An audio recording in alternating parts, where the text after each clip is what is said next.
Hello guys, welcome to my YouTube channel and thank you for your response in the last video. तो आज का जो हमारा topic है वो है electric field due to cavity. मतलब कुछ ऐसे ऑब्जेक्ट्स होते हैं जिनके अंदर हम जो यूनिफॉर्मली चार्ज्ड है, नॉन कंडक्टिंग हो सकते हो, शीट बोल सकते हो, उनके अंदर कोई पोर्शन अगर हम रिमूव कर दें तो उस रिमूव्ड पोर्शन की वजह से या फिर उस पूरे सिस्टम में इलेक्ट्रिक फील्ड का वेरिएशन किस तरह से होता है, वो सब बातें हम करेंगे आज। बहुत इंटरेस्टिंग लेक्चर है आज का, प्लीज़ पूरा देखना शुरू से लेकर लास्ट तक। ज़्यादा बड़ा नहीं है, छोटा ही है, तो शुरू से लेकर लास्ट तक पूरा देखोगे तो काफ़ी कॉन्सेप्ट तुम्हारे क्लियर हो जाएंगे। पसंद आए तो लाइक शेयर सब्सक्राइब तुम जरूर करना। तो टॉपिक पे आते हैं सीधा, राइट। हमारा जो आज का फर्स्ट टॉपिक है that is electric field inside a cavity. मतलब किसी भी चार्ज्ड ऑब्जेक्ट में अगर मैं कोई कैविटी क्रिएट कर दूं तो उस कैविटी के अंदर इलेक्ट्रिक फील्ड कैसे कैलकुलेट करेंगे। सबसे पहले हम स्फेरिकल कैविटी की बात करेंगे, फिर वहां से जो कॉन्सेप्ट हम सीखेंगे उसी को हर तरह की कैविटी वाली प्रॉब्लम में अप्लाई करेंगे। तो स्फेरिकल कैविटी के लिए सबसे पहले मैं एक नॉन कंडक्टिंग स्फीयर ड्रॉ करता हूं। देखना, नॉन कंडक्टिंग स्फीयर के लिए इलेक्ट्रिक फील्ड हमने जो अब तक पढ़ा है उसके बारे में तुमको थोड़ा सा रिवाइज कर देता हूं मैं, कि मान लो कोई uniformly charged non conducting sphere है मेरे पास, ये रहा। उसके सेंटर से x डिस्टेंस पे अगर मुझे इलेक्ट्रिक फील्ड की कैलकुलेशन करनी थी तो इलेक्ट्रिक फील्ड क्या आया था, radially outward, that was equal to k q x upon में आर क्यू, जहां पे क्यू क्या था उसका टोटल चार्ज और आर क्या था उसका रेडियस, राइट। अब मैं काम करता हूं, मैं इसके चार्ज क्यू को rho into 4/3 pi r cube लिख सकता हूं, जहां पे रो क्या होगा उसका वॉल्यूमेट्रिक चार्ज डेंसिटी। तो इलेक्ट्रिक फील्ड का फॉर्मूला क्या बन के आएगा मेरे पास, K is equals to 1 upon में 4 pi epsilon naught into Q को मैं क्या रख दूं, rho into 4/3 pi r cube upon में क्या होगा आर क्यूब इंटू एक्स। ये बनेगा फॉर्मूला। 4 पाई से 4 पाई कैंसिल आउट हुआ, आर क्यूब से आर क्यूब कैंसिल आउट हुआ, तो इलेक्ट्रिक फील्ड की वैल्यू मेरे पास आएगी रो एक्स बाय 3 एप्सिलॉन नॉट। ये फॉर्मूला किसी non conducting uniformly charge sphere के अंदर किसी पॉइंट पे इलेक्ट्रिक फील्ड का है, जहां पे रो की टर्म में मैंने यूज किया है। अब इस फॉर्मूले की खासियत ये है कि ये तुमको डायरेक्टली एक एक्स वेक्टर बना के देता है। मतलब अगर इलेक्ट्रिक फील्ड चार्ज रो अगर पॉजिटिव है, इसका मतलब चार्ज डेंसिटी पॉजिटिव है, तो इलेक्ट्रिक फील्ड की डायरेक्शन उस एक्स वेक्टर के तरफ ही होगी, मतलब रेडियली आउटवर्ड। अगर चार्ज डेंसिटी नेगेटिव है तो इलेक्ट्रिक फील्ड किसके प्रोपोर्शनल होगा, माइनस ऑफ एक्स। इसका मतलब इलेक्ट्रिक फील्ड की डायरेक्शन उस केस में क्या हो जाएगी, अंदर की तरफ। तो ये फॉर्मूला भी तुम ध्यान रख सकते हो। अगर चार्ज डेंसिटी का टर्म यूज हो रहा हो तो ये फॉर्मूला भी तुम ध्यान रख सकते हो, हालांकि उसका एक अदर फॉर्म है। अब देखना, अब आते हैं हम कैविटी पे। यही फॉर्मूले से हम कैविटी को थोड़ा आसानी से एक्सप्लेन कर सकते हैं। देखना, मान लो मैंने ऐसा बोला, ये एक नॉन कंडक्टिंग स्फीयर है, राइट, जिसका रेडियस हालांकि तुम आर मान सकते हो, चार्ज डेंसिटी रो मान सकते हो। इसके अंदर मैंने एक स्फेरिकल कैविटी क्रिएट कर दी है। स्फेरिकल कैविटी का सेंटर है ओ डैश और इस स्फीयर का सेंटर है ओ, राइट।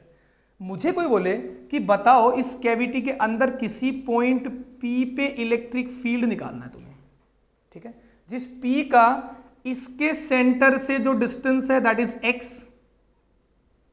ध्यान से मेरी बात सुनना, और इसके centre say that is the vector is y, the radially outward vector ले लिया मैंने। अब देखना इसको सोचना कैसे है। अब ध्यान से मेरी बात सुने, बहुत काम का तुमको कॉन्सेप्ट बता रहा हूं। 11th क्लास में सेंटर ऑफ मास के अंदर भी यही सेम चीज यूज करी थी मैंने। हम ऐसा सोचते हैं कि भाई यहां इस कैविटी पे अभी टोटल चार्ज कितना है, 0, राइट। बाकी स्पेस में चार्ज है और मुझे इस कैविटी के अंदर इस पॉइंट पे नेट इलेक्ट्रिक फील्ड निकालना है। मैं काम करता हूं, ये जो स्फीयर है इसी तरह का सेम डायमेंशन का और रो चार्ज डेंसिटी का ही एक पॉजिटिव स्फीयर उठा लेता हूं, जिसकी साइज एंड डायमेंशन बिल्कुल इस कैविटी के बराबर है। इसको मैंने बोल दिया प्लस रो। ध्यान से मेरी बात सुनना, सेम इसी साइज का मैं एक दूसरा स्फीयर उठा लेता हूं जिसकी चार्ज डेंसिटी क्या है, negative, minus of rho, right. अब मैं क्या करूंगा, मैं क्या करता हूं, पहले इस स्फीयर को उठा के यहां रखता हूं, तो मेरा पूरा स्फीयर कंप्लीट हो गया, राइट। पूरा पॉजिटिवली चार्ज स्फीयर कंप्लीट हो गया और इस नेगेटिवली चार्ज स्फीयर को उठा के भी मैं इस कैविटी पे रख देता हूं। तो जैसे मैं इस नेगेटिवली चार्ज को उठा के इस कैविटी पे रखूंगा तो इस कैविटी पे चार्ज क्या हो जाएगा, जीरो। वही तो हमारा सिस्टम है, मतलब हमारा सिस्टम क्या था, एक पूरा रिमेनिंग पोर्शन पे चार्ज और बाकी जगह चार्ज जीरो। तो बाकी जगह चार्ज जीरो होने का ये भी तो मतलब है जितना पॉजिटिव है उतना ही नेगेटिव है। मतलब मैं यहाँ पे पॉजिटिव ला के रख दूं और यहाँ पे नेगेटिव ला के रख दूं। यहां से मैं एक बात बोल सकता हूं कि भाई this setup is a combination of a complete positively charge sphere, जब मैं इसको रखूंगा, and a negatively charge sphere placed at cavity. क्या मैं ऐसा बोल सकता हूं? इस चीज को मैं लिख भी दे रहा हूं यहां पे, ये देखना, this setup is the combination of a complete sphere positively charge and a negatively charge sphere placed at cavity. मतलब पॉजिटिव लाके यहां रखूंगा और नेगेटिव लाके रखूंगा। इसका मतलब अब मैं ऐसा बोल सकता हूं कि if I want to calculate the electric field at this point, it will be the superposition of two thing, one a complete positively charged sphere, second a negatively charged sphere placed at cavity। अब देखना, मैं अगर ऐसा बोलूं electric field E1 लिखा मैंने due to complete sphere, due to complete sphere, तो वो क्या होगा, it will be rho x by 3 times of epsilon not, क्योंकि कंप्लीट स्फीयर से तो ये के सेंटर से ये वाला पॉइंट कितना डिस्टेंस पे है, x पे है। Is that clear? And E2 will be electric field due to a negatively charge sphere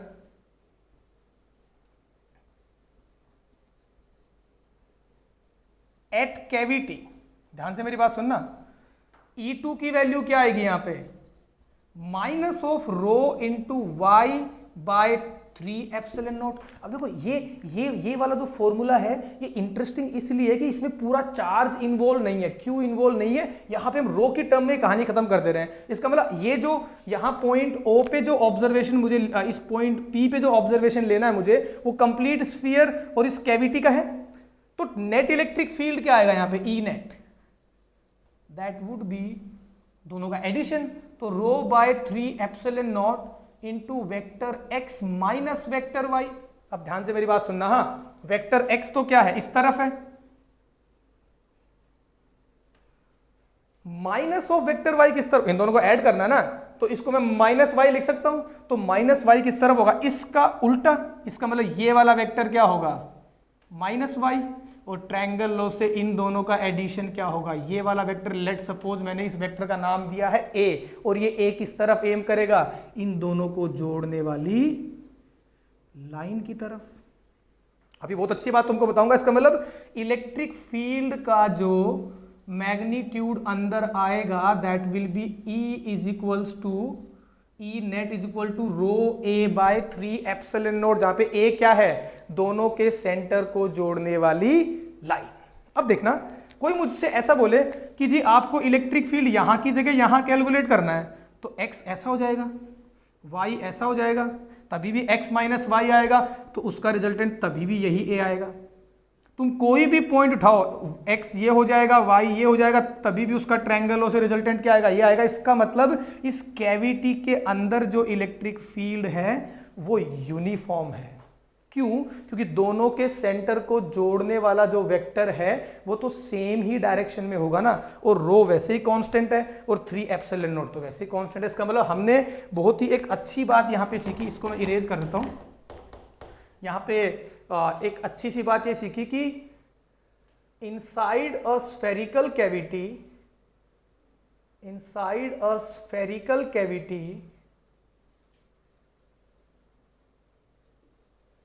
field is,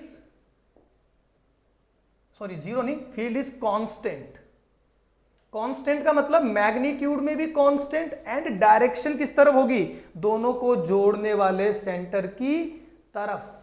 इस वेक्टर को मैंने वेक्टर ए नाम दिया है, जो दोनों के सेंटर को जोड़ने वाली लाइन की तरफ है। मतलब अगर मैं यहाँ पे एक स्फीयर ड्रॉ करता हूं, एक छोटा सा कैविटी ड्रॉ करता हूं, दोनों को जोड़ने वाला जो सेंटर होगा उसका वेक्टर अगर ए है तो तुम अंदर के किसी भी पॉइंट पे इलेक्ट्रिक फील्ड लिखो, यहां से तुमको ये वेक्टर और ये वेक्टर दोनों मिलके यही देगा हमेशा। तो अंदर इलेक्ट्रिक फील्ड हमेशा क्या होगा, इन सेंटर को जोड़ने वाले लाइन के अलोंग यूनिफॉर्म होगा और उसकी वैल्यू क्या होगी, रो ए बाय 3 एप्सिलॉन नॉट। एक टर्म और तुमको छोटी सी बताता हूं, अगर ये कॉन्सेंट्रिक होता, मतलब ये इस स्फीयर का सेंटर और सॉरी कैविटी का सेंटर और स्फीयर का सेंटर सेम होता तो ए की वैल्यू क्या होती, 0। तो कैविटी अगर कॉन्सेंट्रिक होता तो कैविटी के अंदर इलेक्ट्रिक फील्ड क्या होता, 0। बट यूनिफॉर्म तो 0 भी हो सकता है, हर जगह 0, राइट। तो अगर ये कॉन्सेंट्रिक कैविटी होती, मतलब इस तरह की कैविटी होती कि एक स्फीयर मैंने ऐसा ड्रॉ किया है, राइट, और दूसरा स्फीयर बिल्कुल उसके सेंटर का ड्रॉ कर दिया, तो ओ और ओ डैश कोइंसाइड कर जाएंगे। इसका मतलब ए की वैल्यू क्या होगी, 0। इसका मतलब उस केस में अंदर के स्पेस में इलेक्ट्रिक फील्ड क्या होता है, 0। अगर आउटर चार्ज पॉजिटिवली डिस्ट्रीब्यूटेड है सिमेट्रिकली, तो यहाँ अंदर इलेक्ट्रिक फील्ड क्या होगा, 0। तो फटाफट इसको थोड़ा सा रिवाइज करते, फिर 2 या 3 प्रॉब्लम करेंगे इस पे कि भाई जहां कैविटी है वहां पॉजिटिव चार्ज रखो, उतना ही नेगेटिव रखो। पहले टोटल स्फीयर का लिख दो, फिर कैविटी पे नेगेटिव चार्ज रख के उस कैविटी का लिख दो, फिर दोनों को वेक्टरली ऐड कर लो। ये मेथड है। लेकिन स्फीयर के केस में डायरेक्ट हमारे पास फॉर्मूला भी है। तुम मेथड से भी कर सकते हो, फॉर्मूले से भी कर सकते हो, लेकिन ये फॉर्मूला स्फीयर के अलावा कहीं मत लगाना, नहीं तो तुम्हारा फिर आंसर गलत आएगा। फिर बाद में तुम घूमते रहोगे, सर आपने तो फॉर्मूला ये बता दिया। फॉर्मूला बस एक नॉन कंडक्टिंग स्फीयर के अंदर कैविटी हो वहां इलेक्ट्रिक फील्ड निकालने के लिए काम आएगा। अब दो या तीन प्रॉब्लम करते हैं, जितनी भी आती है देखते हैं। देखना क्या बोल रहा है question. A non conducting solid sphere, लिख देता हूं यहाँ पे, solid sphere of charge q and radius r is taken initially. मतलब ये जो स्फीयर है इस पे पहले टोटल चार्ज तो क्यू था और रेडियस इसका आर था, ये ओ इसका सेंटर है। मैं तुमको क्वेश्चन पूरा समझा रहा हूं अच्छे से, right. A cavity is created at as shown in figure. मतलब इस स्फीयर पे हमने ये वाली कैविटी क्रिएट की जो इसके सेंटर से होके जा रही है, स्फेरिकल कैविटी है और इस तरह का शेप है उसका, right, clear. Find the electric field eight point P. हमको पॉइंट पी पे इलेक्ट्रिक फील्ड की कैलकुलेशन करी, जो सरफेस के जस्ट अंदर मान सकते हो तुम लोग, राइट। तो अब देखना, इसके जस्ट पहले जो हमने डिराइवेशन किया था वो एक नॉन कंडक्टिंग सॉलिड स्फीयर के लिए ही था।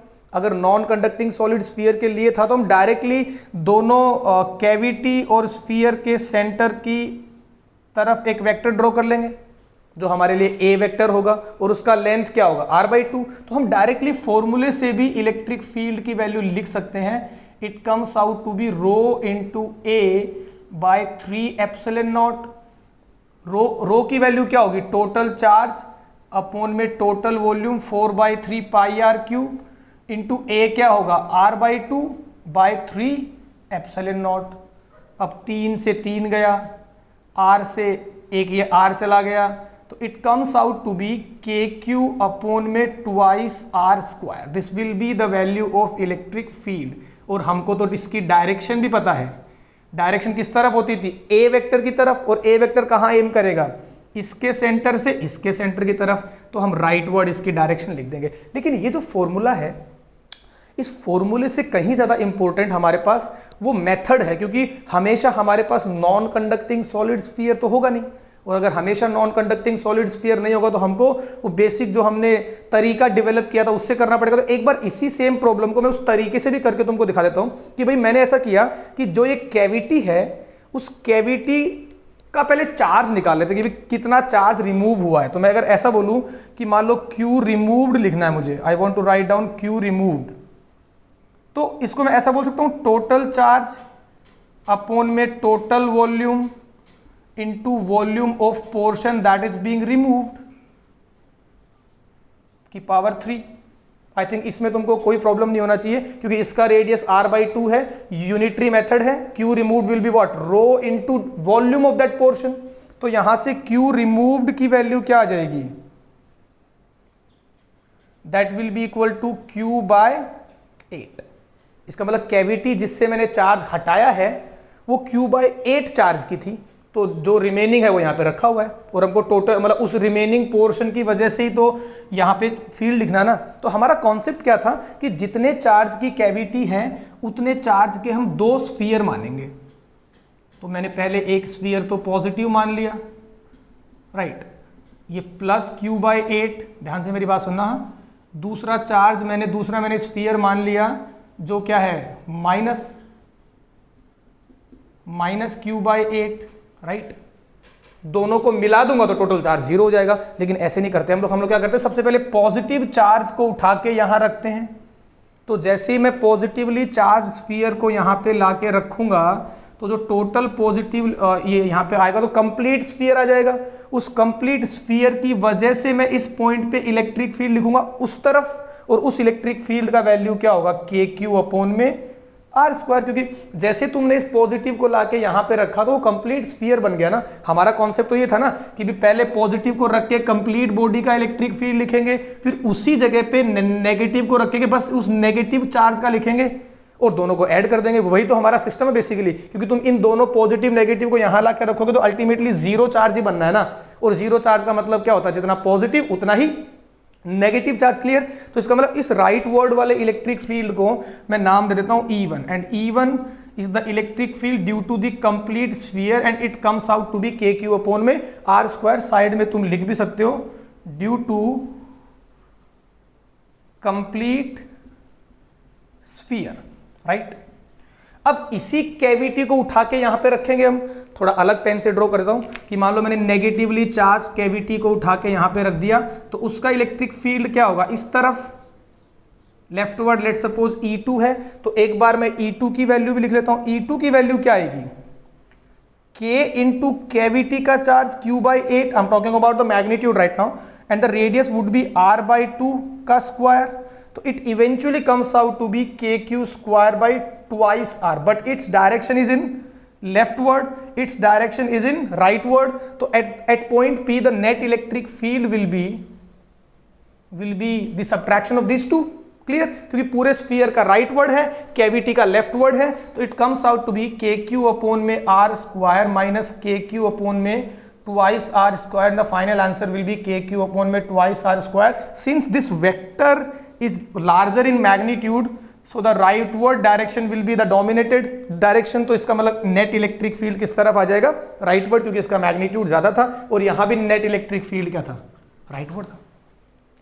तो ये जो केस है, ये केस हमने बस फॉर्मूले के बेस पे भी हम कर सकते हैं, कोई प्रॉब्लम नहीं है उसके अंदर, लेकिन वो जो फॉर्मूला मैंने तुमको बताया है ये बस नॉन कंडक्टिंग सॉलिड स्फीयर के केस में लगेगा। रो की वैल्यू मैंने क्या पुट कर दिया, चार्ज अपॉन में volume.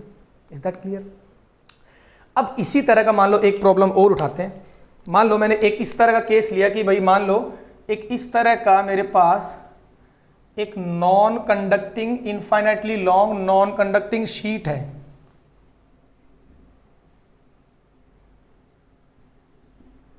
Infinitely long non conducting sheet है।